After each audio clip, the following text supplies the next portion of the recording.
And then so I can keep adding to that. So I can say note 2, or in fact I'll say like note 12 with velocity 100 when 2 play. So now this means that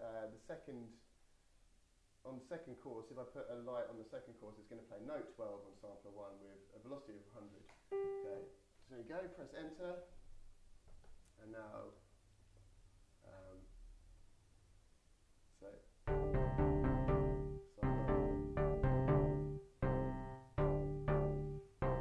play note 1 followed by note 12. And note 12 is whatever, it depends what scale it's set to. So note 12, I think in this case, sampler 1 scalar is set to chromatic, so that will be, I guess, a C an octave above. But if it was set to a major, that would be a different note altogether.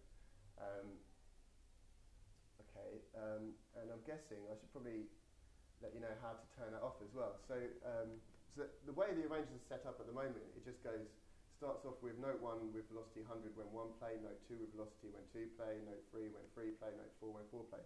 So that's how they're set up. So it will be the first, arranger 1 it started off with, so how I built that was I said arranger 1 listen, audio unit rig 4 recorder listen, and then I said note 1 when 1 play, note 2 when 2 play, 3 when 3 play, 4 when 4 play, etc, etc, etc, up to, I think I only went up to 24 or something like that. But if you wanted to cancel that, what you have to do is say, okay, I'll do this example, so I'm going to try and cancel what we just did there, note 12 with velocity when 100, with velocity 100 when 2 play. I'm going to say, to cancel that, I say note 12 with velocity 100 when 2, and then I say don't play. Oh.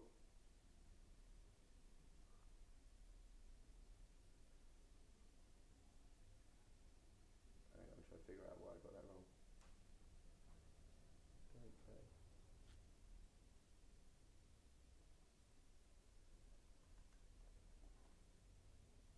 Oh, I'm going mad. I can't actually remember how to do that. So I'll have to update the wiki later when I figure that out. Otherwise I could be here for a while trying to remember how to do that. Swear it's don't play.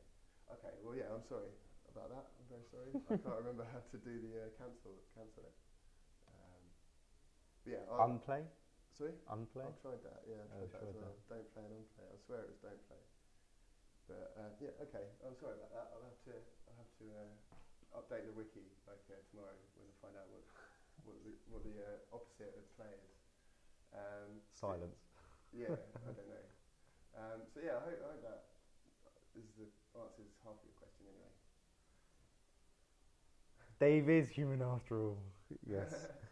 Unfortunately he is. Unfortunately. Sometimes your mind just does go blank with these things. Yeah. I blame Eigenharp. Can't be my fault. Yes, we'll tell Jim that tomorrow. Okay, cool. And the other question was, oh yeah, MIDI clock. Have I got time to do this one?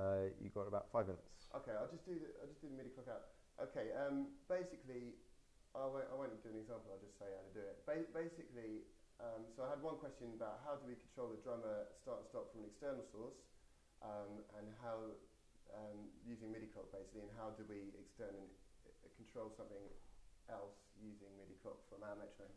So, well, by default, Eigenharp sends out MIDI clock. So if I press go, if I have a look at on here on my computer, I've got this MIDI monitor program which tells me what's going in and out of my computer MIDI wise.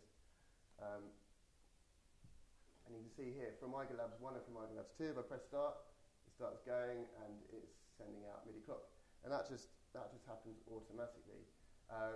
If you've got something connected to, if you want to do it something connected like via a MIDI interface to something external, what we do is we have to use the browser again. So if I just get the browser open, oh, I need to. So tools, run Eigenbrowser. What I need to do is go to MIDI 1's advanced controls. So I hold down key group 1's mode key, choose MIDI output 1, and then let go. All the advanced controls of MIDI output 1. And what we need to do is just make sure we've got the right MIDI device chosen. So I hit this key, which on the reference guide I think something like probably MIDI port browse. So I hit that, and you can see on my browser is listing all the MIDI ports I've got. All I've got actually at the moment is this IAC driver bus 1 because I haven't got anything external connected. So I press that, it goes green, and now if I press go and have a look at my MIDI monitor program, you can see as well as Eigenharp 1 and 2, I've also got from bus 1, and that could be like a MIDI out on like an external MIDI device or something. But that, in this case, it's an IAC bus, so it's an internal thing. And then finally, if I want to receive MIDI clock, what we need to do is first of all make sure we've got the right MIDI input selected, as in the same thing as MIDI out, but we're using the choosing the port for the MIDI input. So I'll get my Eigen browser open again, but this time I also choose, I go to the Eigen commander, so I need the Eigen commander and the browser open at the same time, and I say Eigen browser hey. So this tells it the next line I write, I'm just talking to the Eigen browser, so hit enter. Down the bottom it says okay, and then Eigen browser hey, and I say MIDI input port browse. MIDI input port browse, hit enter, and then on my Eigen browser will automatically come to the front, and it says browsing MIDI input ports. Again, I haven't got anything plugged in, but as an example I choose IAC driver bus 1. Okay, now if you're sending MIDI clock to IAC driver bus 1, the Eigenharp's metronome can respond to that as long as we've got MIDI sync turned on. So I need to show you how to turn on MIDI sync. So we'll go to tools and then Eigen browser again. And first of all, I'm going to browse the metronome. I don't know if you've done this before, but we go to the metronome and drummer advanced controls. And then the very top left key is the metronome browse. And then if you look at my browser, you get this kind of information about the metronome. So it's telling my tempo, how many beats in the bar, whether it's turned on or not. If I press start, you see it will say running. Oh, it should say running yes, but it's not.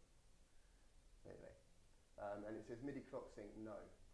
So I need to turn that needs to say MIDI clock sync yes in order to receive MIDI clock. So I go back to MIDI 1's advanced controls, so hold the key group, choose MIDI 1's advanced controls, and then there's this key down here, which is 24, 23, 22, 21, 20.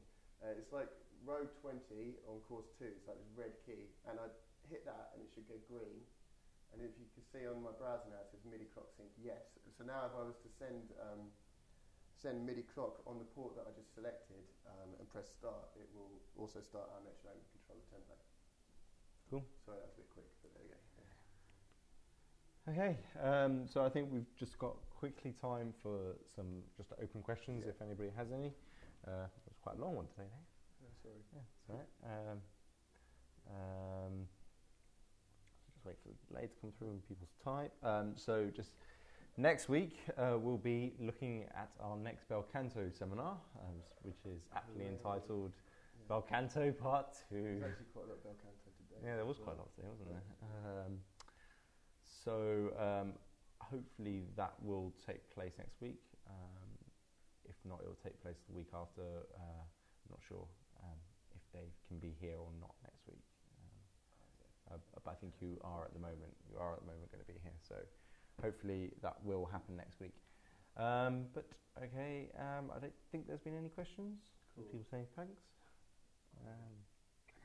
Yeah, and yeah. So I think that's it. So have a good weekend wherever you are, and see you next week. Right. Bye. Bye.